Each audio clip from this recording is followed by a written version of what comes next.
चला आता विषय लांबेल आपला. म्हणून या भोऱ्यातून बाहेर पडायचं असेल तर रिघा या शरण पांडुरंग. पांडुरंगाला शरण रिघाले की या 184 योनीतून आपली सहज सुटका होणार आहे. का?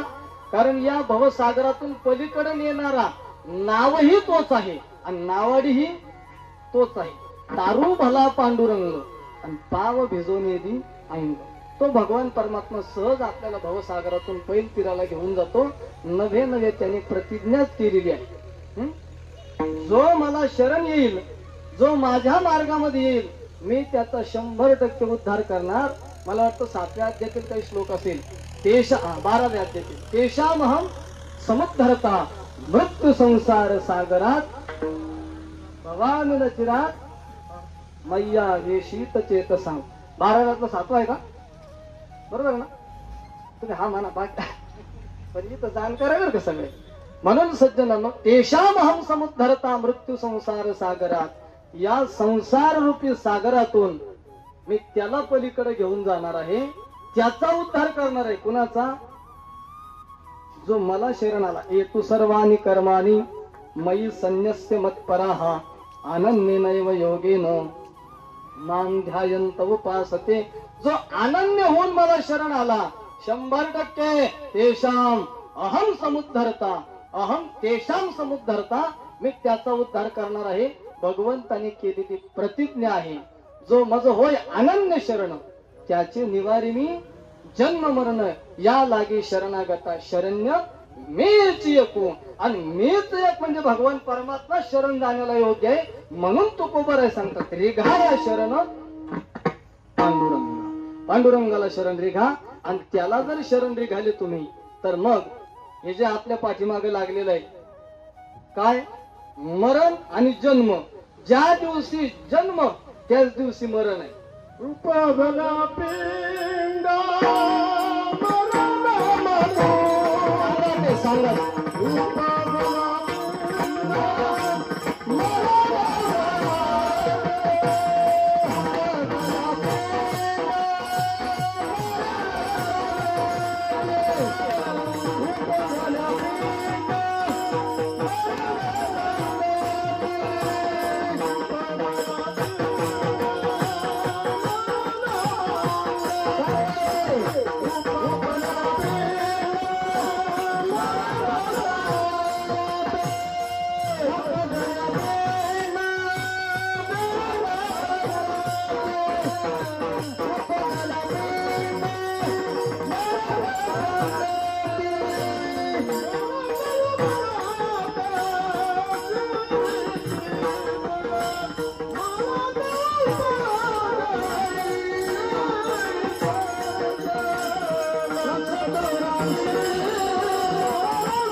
आम्ही सगळेजण जन्माला आलो त्या भारत देशामध्ये. ती भारताची संस्कृती अतिशय वंदनीय पूजनीय आहे. कारण ही भारतीय संस्कृती कृतज्ञता शिकवणारी आहे. आणि आज या ठिकाणी हा कृतज्ञता सोहळा संपन्न होतोय. वास्तविक पाहता हा कपिला गायीचा असणारा 13वा विधी जरी असेल तरी माझ्या दृष्टीने हा कृतज्ञता सोहळा आहे. कारण ही भारतीय संस्कृती कृतज्ञता शिकवणारी आहे. या ठिकाणी आपण सगळेजण जन्माला येतोय. अनेक विषयी कृतज्ञता या ठिकाणी व्यक्त केली जाते. त्यामध्ये विशेष करून आपण जर पाहिलं तर अनेक प्रकारच्या माता आपल्याला पाहायला मिळतील. त्यामध्ये सर्वप्रथम आहे ती असणारी भारत माता. त्यानंतर आपण असणारी जी भूमाता अशा प्रकारची म्हणतोय ती असणारी ही पृथ्वी माता आहे.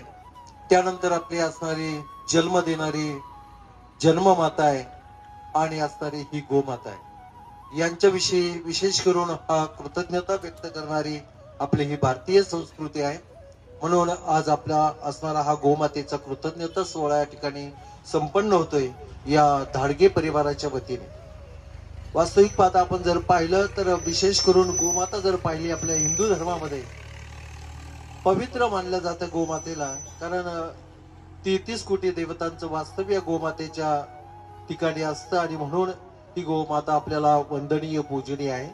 आयोजित केलेला हा एकदिवसीय कीर्तन महोत्सव वैकुंठवासी लोहिया महाराज, आदरणीय शांतीब्रह्म भास्करगिरीजी महाराज, आदरणीय कृष्ण कृपांकित, आदरणीय मिसाळ महाराज, आदरणीय भोतेकर महाराज, आदरणीय तांदळे बाबा ज्यांच्या मुखातून आपण कीर्तन श्रवण केलं, आदरणीय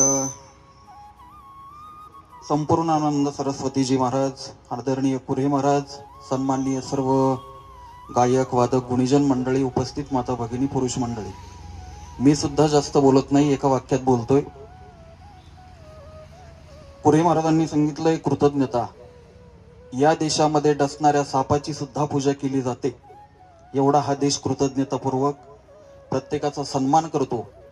आणि विशेषत्वानं आईला दवाखान्यात न नेणारी मुलं, रोज गावात जातात मुलं पण आई वडिलांना दवाखान्यात न नेणारी मुलं, पण या ठिकाणी गोमातेची सेवा करण्यासाठी या परिवारानं या गोमातेला गाडीची वाहनाची केलेली व्यवस्था आणि 3 वाऱ्या पंढरीच्या संत शिरोमणी सावता महाराजांच्या या ठिकाणी आरण भेंडे या गावामध्ये या तीर्थक्षेत्रामध्ये त्या असणाऱ्या गोमातेनं दिलेली भेट या परिवाराला द्यावी तेवढे धन्यवाद थोडे आहेत. या ठिकाणी वास्तविक जरासा सूक्ष्म चिंतन केलं. आदरणीय महाराजांनी सांगितले कीर्तनामध्ये गोसेवेचे फायदे काय, आणि कुरे महाराजांनी सांगितलं चांदव काही वाईट गोष्टीला प्रसिद्ध आहे.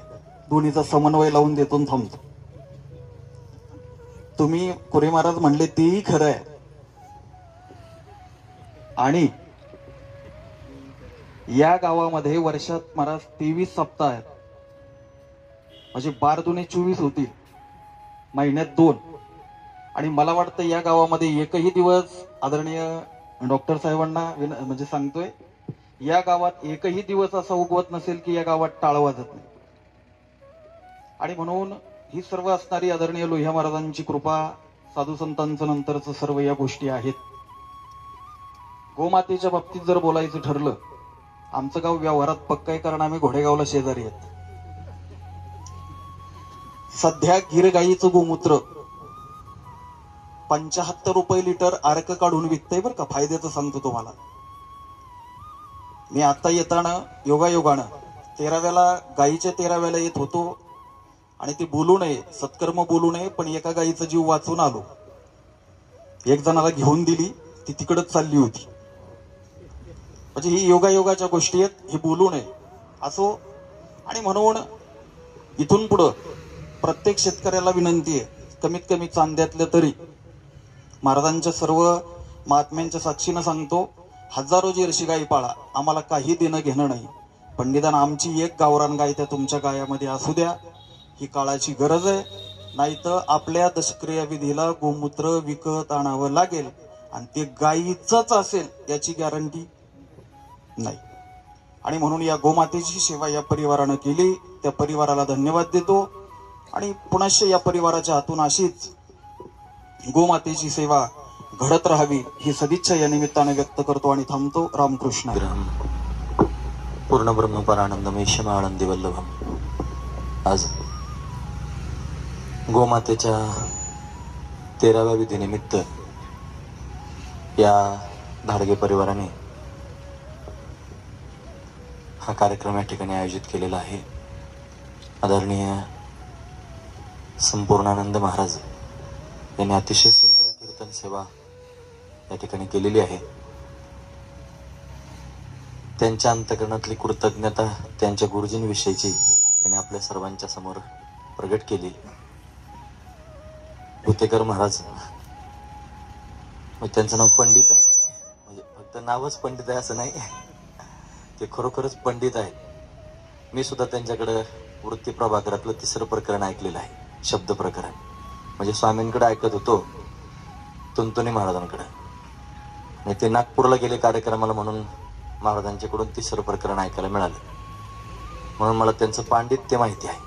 फक्त नावच पंडित आहे असं नाही, तर पांडित्य पण आहे. म्हणून महाराजांनी आपल्या कीर्तनातून आपल्या श्रीगुरूंविषयीची कृतज्ञता व्यक्त केली. कृतज्ञता प्रत्येकाच्याच अंतःकरणात असावी. आदरणीय पुढे महाराजांनी गोमातेविषयीची कृतज्ञता आपल्या सर्वांना सांगितली. खरं तर आपण सर्वांनीच गोमातेविषयी कृतज्ञ असलं पाहिजे. कारण गोमातेविषयी बोलताना गावो विश्वस्य मातरः असं म्हटलं जातं. म्हणजे गोमाता ही संपूर्ण विश्वाची आई आहे, हा विशेष असणारा भाव आहे. भगवान श्रीकृष्ण परमात्म्याचं प्राकट्य जर का झालं असेल तर त्याच्या प्राकट्याचं एकमेव कारण जर काय असेल तर गोमाता आहे. आपण सर्वजण अनेक शास्त्र पुराण श्रवण करतो. त्या पुराणांमध्ये असा उल्लेख आहे की श्रीकृष्ण परमात्म्याचं प्राकट्य हे गोलोक धामातून झालं.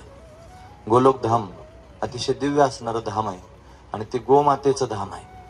म्हणून भगवान श्रीकृष्ण परमात्मा का आले असतील तर गोलोक धामामध्ये भगवान गोमातेची सेवा करतात असा उल्लेख आहे. म्हणून गोमातेला जगावर उपकार करण्याची इच्छा झाली, जगाचं हित करण्याची इच्छा झाली, म्हणून गोमाता भूमंडलावरती आली. आणि गोमाता भूमंडलावर आली म्हणून तिची सेवा करणारा गोपाल तिच्या बरोबर भूमंडलावर आला. म्हणून श्रीकृष्ण परमात्मा प्रगट झाल्यानंतर सगळ्यात आधी त्याला गोपाल अशी संज्ञा प्राप्त झाली. गोपाल हा जो गो शब्द आहे तो सर्व ठिकाणी लावला जातो. म्हणून गोमाता जिथं राहते त्याला गोकुळ असं म्हटलं गेलं. म्हणून गोमातीच्या सानिध्यात सर्वजण जे सेवा करणारी मंडळी आहेत त्यांना गोपाळ असं नाव प्राप्त झालं. म्हणून हा गो शब्द गोपाळांच्या समोर आहे, गोपिकांच्या समोर गो शब्द आहे, गोकुळाच्या समोर गो शब्द आहे, श्रीकृष्ण परमात्म्याच्या समोर गोपाळ गो शब्द आहे. हा गो शब्द अतिशय महत्वाचा आहे. म्हणून बऱ्याच गोष्टींना गो ही उपमा पण दिली जाते. आपले सगळ्यांची जी इंद्रिय आहेत या इंद्रियांना पण गो म्हटलं जातं. भगवती पृथ्वीला सुद्धा गो म्हणलं जातं. भागवतात असा उल्लेख आहे, ज्यावेळेला भगवंतानं उद्धवाला उपदेश केला त्यावेळेला त्वं तु सर्व परित्यज्य स्नेहम स्वजन बंधुषु मयासक्त मनस सम्यक समदृक विचरस्व गाम. गाम म्हणजे पृथ्वी, तिला गो असं म्हणावं. म्हणून पृथ्वीला सुद्धा गो म्हटलं गेलं. भागवतात आणखी उल्लेख आहे, पृथू नावाचा राजा झाला.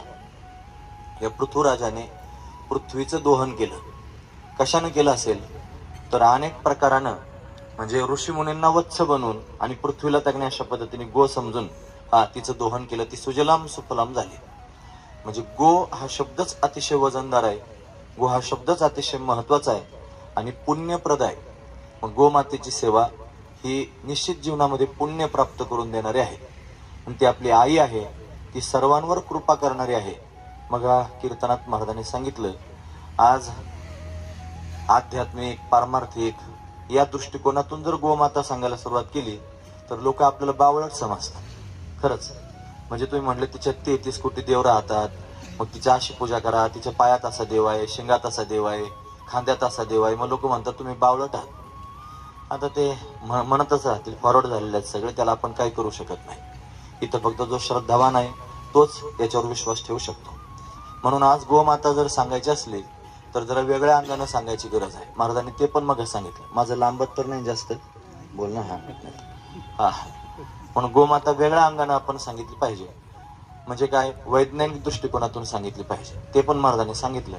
तिच्या श्वासातून ओझोन नावाचा वायू प्रवाहित होतो. गोमातेच्या श्वासातून ओझोन नावाचा वायू प्रवाहित होतो. तो वायू या भूमंडलावर त्याचा एक स्तर आहे. त्या वायूचा स्तर कमी झाला म्हणून निसर्ग चक्र बिघडलं. हे जे निसर्ग चक्र चालतं ते गोमातेच्या श्वासातून प्रगट होणाऱ्या ओझोन वायूवर त्याने चालतं. म्हणजे 3 ऋतू होतात, हे 3 ऋतू त्या ओझोन वायूवर अवलंबून आहेत. आता एका दिवसात 3 ऋतू होतात. खरंच थोडं थंडी पण लागते, ऊन पण लागतं, संध्याकाळी पाऊस पण येतो. एकाच दिवसात 3 ऋतू होतात. त्याचं कारण फक्त तो वायू कमी झाला. का कमी झाला? त्याचं कारण गोमाता कमी झाली. पहिला मुद्दा. महाराजांनी टीबीचं उदाहरण सांगितलं. मग ज्या मनुष्याला टीबी झाला असेल त्याला जर 6 महिने गाईच्या शेणानं सारवलेल्या खोलीत ठेवलं, म्हणजे भू सारवण पण आणि उभं सारवण पण, म्हणजे भिंत पण त्यांनी सारवायची. गाईच्या, गावरान गाईच्या, हे पण महत्वाचं आहे. गावरान गाईच्या शेणानं जर जमीन आणि भिंत सारवली आणि 6 महिने जर त्या मनुष्याला त्यात ठेवलं तर त्याचा टीबी सारखा आजार बरा होतो. कॅन्सर सारखा असाध्य आजार हा गाईच्या गोमूत्रानं बरा होतो. फॅट्स वाढतात, कोलेस्ट्रॉल वाढतं, आणखी बाकीचे आजार होतात. गोमातेचं जे दूध आहे ते दूध या सगळ्यांवर अतिशय महत्वाचा उपचार आहे. गोमातेचं जे तूप आहे त्या तुपाचं जर नस्य केलं, नस्य म्हणजे नाकात जर तूप घातलं तर मेंदूचे सगळे आजार बरे होतात. महाराजांनी सांगितले इथून वरचे जे सगळे आजार आहेत ते अमुक कारणामुळं, वातविकारामुळे होत असतील, मग ते सगळेचे सगळे आजार गोमातेच्या तुपानं बरे होतात. तिचं दूध महत्वाचं, तिचं तूप महत्वाचं, तिचं शेण महत्वाचं, तिचं गोमूत्र महत्वाचं. त्यापेक्षा तिच्या पायाची खुरं आहेत की नाही, खुरं, नापीक भूमीमधून जर त्याने ही गोमाता चालत गेली, त्या नापीक भूमीचा आणि तिच्या खुरांचा जर घर्षण झालं तर ती नापीक भूमी सुद्धा सुपीक होते. एवढं सामर्थ्य तिच्या अंगात आहे. ज्याला बीपीचा आजार आहे त्या मनुष्याने जर रोज 5 मिनिटं गायीच्या खांद्यापासून पाठीपर्यंत जर हात फिरवला तर त्याचा बीपी कंट्रोलमध्ये राहतो. एवढं सामर्थ्य गोमातेच्या फक्त स्पर्शात आहे. एवढं सामर्थ्य तिच्यात आहे. आमच्याकडे गोशाळा आहे. सुप्याच्या जवळ एक शहाजापूर नावाचं गाव आहे. तिथं शिंदे महाराज आहेत, त्यांची गोशाळा आहे. त्या गोशाळेत आम्ही बऱ्याच वेळ जात असतो. तिथं मुक्ता नावाची एक गाय आहे. आपल्या गोमातेचं नाव काय होतं? कपिलाच नाव होतं. ती कपिलाच होती, नाव पण कपिलाच होतं. तशी मुक्ता नावाची गाय होती. ती मुक्ता, तिचं त्यांनी वर्णन करून सांगितलं. म्हणलं एक दिवशी मी गाया घेऊन रानात गेलेलो असताना त्या मालकाने सांगितलं, मी झाडाखाली झोपलो होतो, एक साप आला होता आणि तो साप त्या झोपलेल्या माणसावर आक्रमण करण्याच्या विचारात होता. त्या मुक्तीने ती लांबून पाहिलं, धावत आली, शिंगावर तो साप घेऊन लांब फेकून दिला आणि मालकाला जागा केलं. गोमातेत एवढं विशेषत्व आहे. घरात पूर्वीच्या काळात घरात जर एखादा मनुष्य आजारी पडला तर त्याला काय आजार आहे हे जर गोमातेला आपण सांगितलं किंवा तिला जर त्याची जाणीव झाली तर त्याच पद्धतीच्या वनस्पती तिनं रानात जाऊन खाव्यात आणि तिचं जे दूध आहे त्याच्यातून औषधं तयार होऊन त्या आजारी असणाऱ्या मनुष्याला त्याचा फायदा व्हावा. एवढं सामर्थ्य तिच्यात आहे. पुढे साक्षात परब्रह्म तस्मै सद्गुरू नमः. या ठिकाणी परमपूजनीय स्वामी संपूर्णानंद सरस्वती महाराज, हरिभक्तपरायण पूजनीय पंडित महाराज यांचे शिष्य आणि त्याचप्रमाणे आमचे आडबाई महाराज, कोरेकर महाराज, आणि ज्यांचं नाव उच्च टीपीचं आहे. त्यांनी 5-6 महिन्यापासून कीर्तन बंद केलंय. का बंद केलं? जास्तच बोलत राहिले, ते ओर झालं.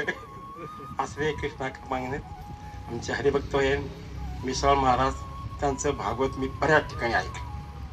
त्यांचा माझा जुनाच परिचय, पण मी जास्त जुना आहे. तर जुना आहे, माझी शाळाच नाही झाली महाराज, माझी पहिली झालेली. मी लोकांच्या गायी वळल्या, शेण काढलं, लहान मुलं सांभाळले, अनेक तऱ्हेनं सांभाळले आणि अभ्यासाची कपॅसिटी संपली. आणि परमपूज्य बालब्रह्मचारी गुरु माधवाकडं कपडे धुवायला, मळ झाडून घ्यायला 100 रुपये वर्षाला गेलो. वर्षाला 100 रुपये. किती वर्षी? 20व्या वर्षी. 12 कडी नाही, ओकार नाही, मात्रा नाही, काना नाही, वेलंटी नाही, पहिली नाही, दुसरी नाही, तिसरी नक्कीच म्हणायला. ते माझ्या गुरुचे उपकार आहेत.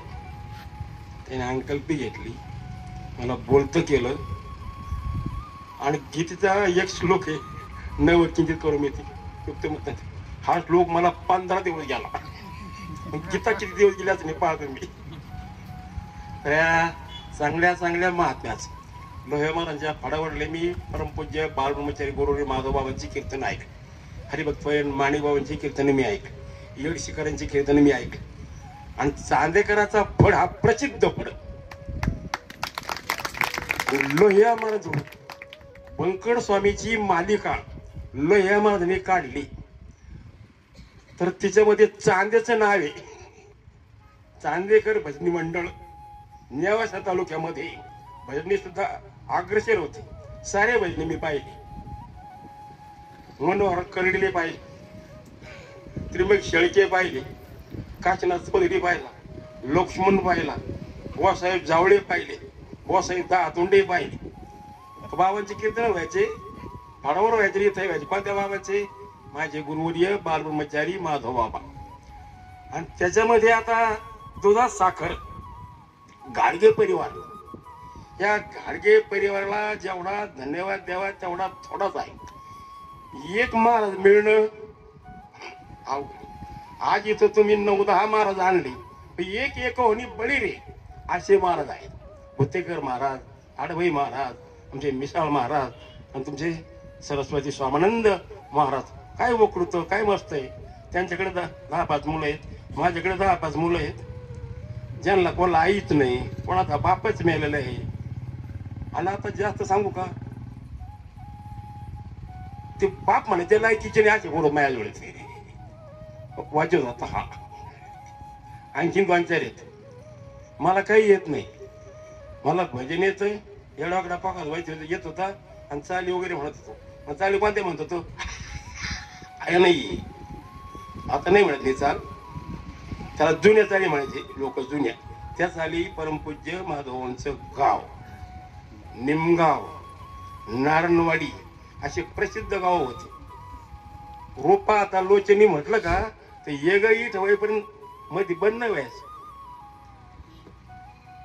रोपा आता लोचनी जागरला तर येगळी ठेवायपर्यंत बंद व्हायचं नाही. 2 काळीवाला 1 चाल आणि शेवटच्या चाळीवाला 1 चाल, पण बंद व्हायचं नाही असं ते गाव होतं.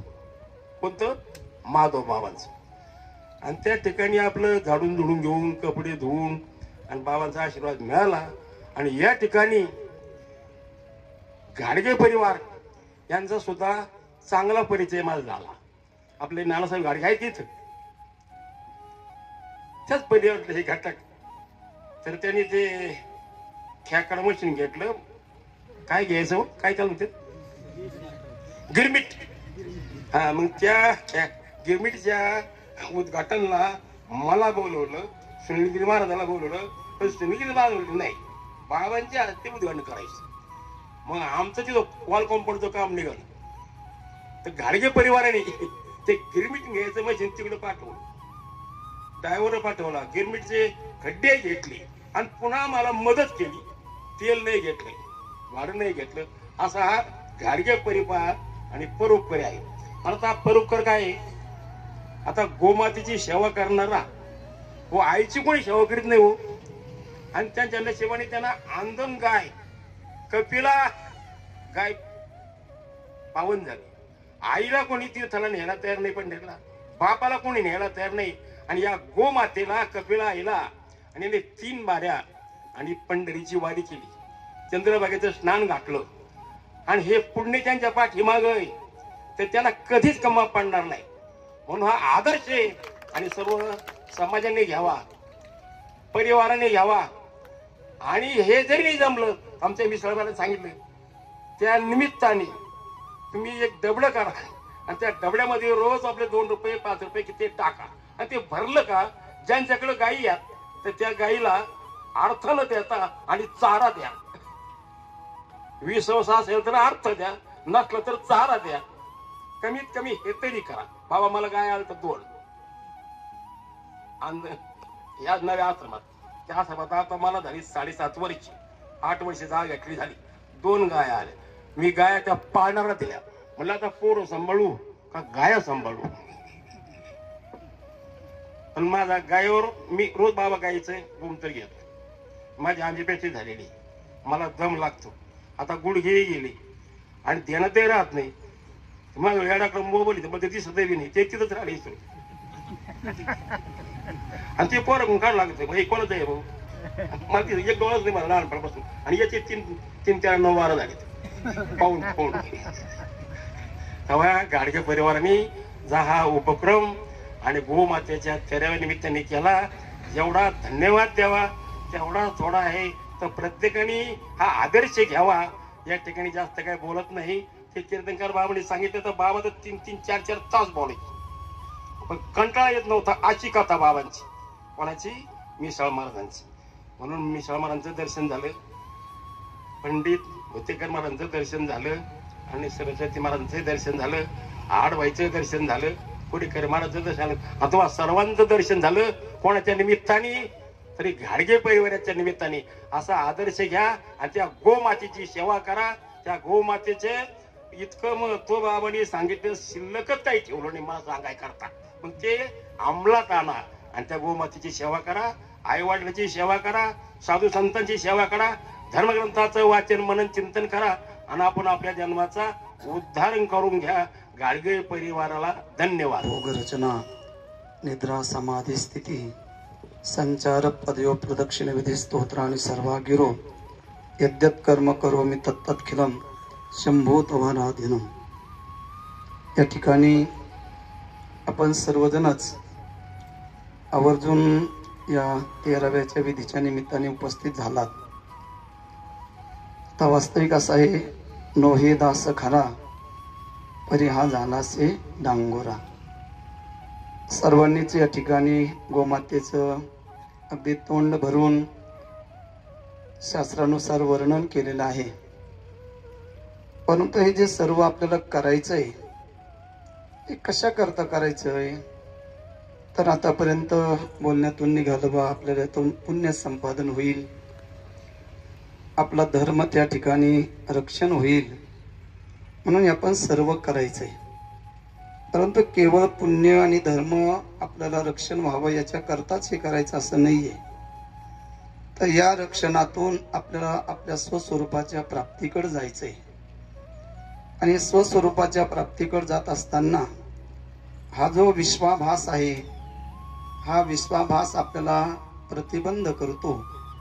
आणि तो विश्वाभास बाधित करण्याकरता आपल्याला आत्ता महाराजांनी सांगितल्याप्रमाणे वृत्ती प्रभाकर नावाच्या ग्रंथामध्ये अगदी शेवटच्या पानावर शेवटच्या विषयामध्ये असं आलं की तुम्ही जे पुण्य संपादन करणार आहात ते पुण्य तुमच्या स्वस्वरूपापर्यंत तुम्हाला घेऊन जाते.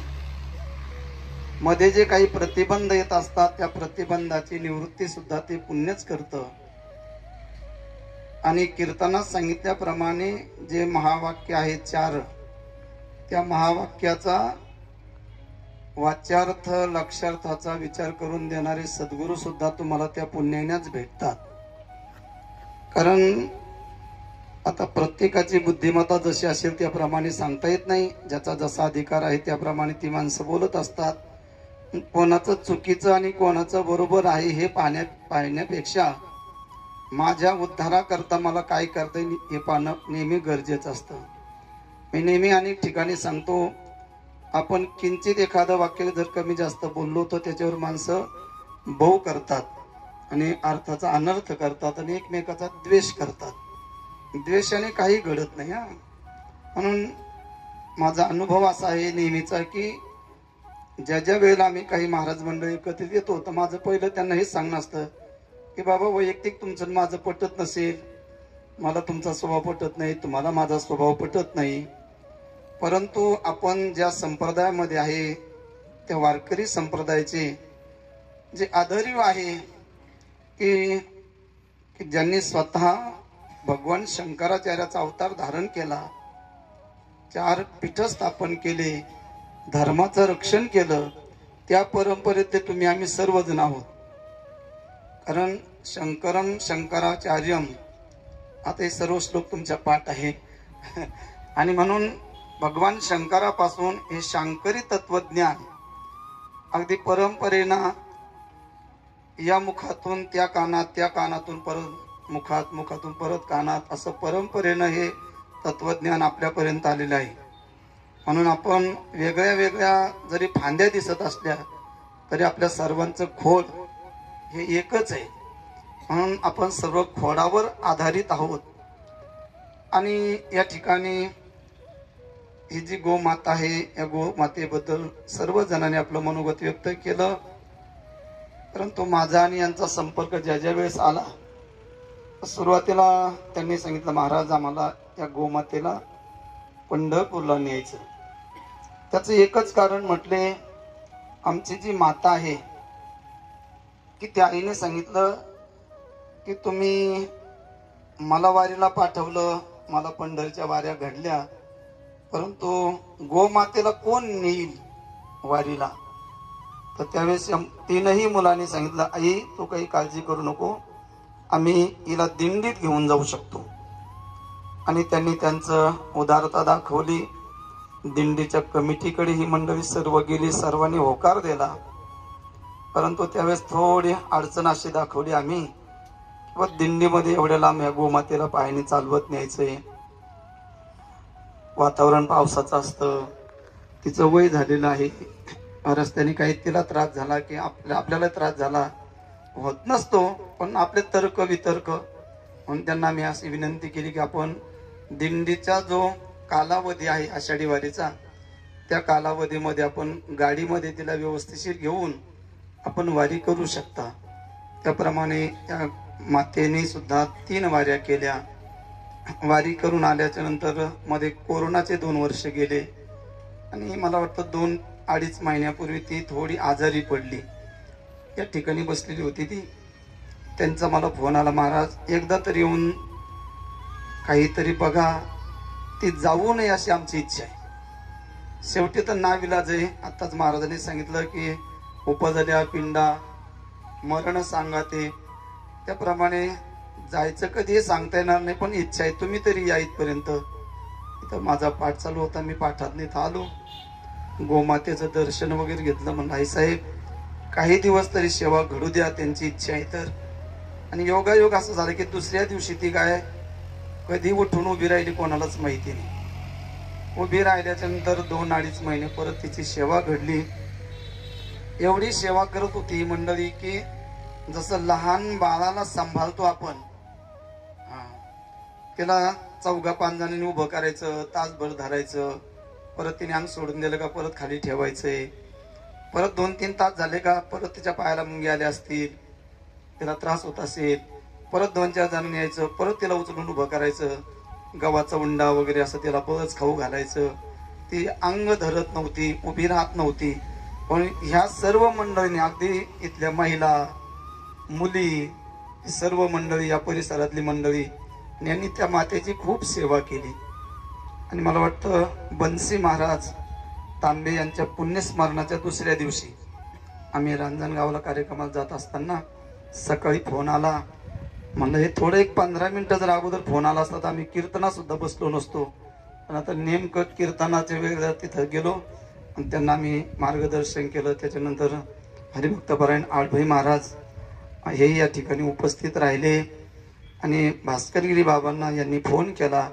बाबांनी सांगितलं तिला दक्षिण उत्तर असा खड्डा खोदा, विधियुक्त तिला दुधाचा अभिषेक घाला. जसं आपण माणसाची सेवा करतो, माणसाचा अंत्यविधी करतो, त्याप्रमाणे की जेणेकरून तो ती जागा आपल्या पायदळी म्हणजे पाय त्याच्यावर जाऊ नये अशी जागा शोधा. 2-3 जागा त्यांनी फोनवर मला विचारल्या. आणि योगायोग इथं पारिजातकाचं झाड आहे, मोठं झाड आहे, आणि पारिजातकाच्या झाडाच्या बुडाशीच तो विधी झाला. म्हणजे दररोज इच्छा असो अगर नसो, इच्छा तर त्यांना आहेच, पण दररोज त्या मातेच्या अंगावर आता पारिजातकाच्या फुलाचा वर्षा होतोय. आणि म्हणून अशा ठिकाणी तिचा पूर्ण विधी झाला. त्याच्यानंतर या ठिकाणी 4 दिवस कार्यक्रम करायचं ठरलं, 10वा, 11वा, 12वा आणि 13वा. पण प्रसंग आहे दिवाळीचा. एकतर या वेळेला टाळकरी भेटत नाही, लाऊडस्पीकरवाले छोटे मोठे दिवाळीचे कार्यक्रम चालू असतात. आणि मग एवढे सांभाळायचं कसं, हे कसं करायचं, कोणी नियोजन करायचं, सांगणं सोपं आहे, पण प्रत्यक्षात तिथं येऊन राबणं फार अवघड आहे. आणि मग ते आम्ही एक दिवस 7-8 जण बसलो. ते म्हणले महाराज तुम्ही जे सांगणार ते आम्ही करणार. मग त्यांना पहिलं सांगितलं की कीर्तन ही सेवा तुम्ही ज्याची ठेवायची त्याची ठेवा. मी कीर्तन या चांद्यामध्ये अनेक ठिकाणी करतो, या परिसरातही करतो. माझी पहिली विनंती की मला कीर्तन देऊ नका. आणि मग त्यांनी पहिलं नाव सांगितलं की हरिभक्तपरायण डॉक्टर मिसाळ महाराज. आता त्यांची विद्वत्ता वगैरे, त्यांचं बोलणं, आता आमचा त्यांचा आला प्रसंग थोडसा. मग आता तुम्ही थोडं सांगितलं, मला थोडं सांगावं लागेल ना. खूप परिचय, खूप संपर्क, अगदी मला त्यांनी खूप सांभाळलं का तिथं असताना, कुठं सोनेवाडीमध्ये असताना.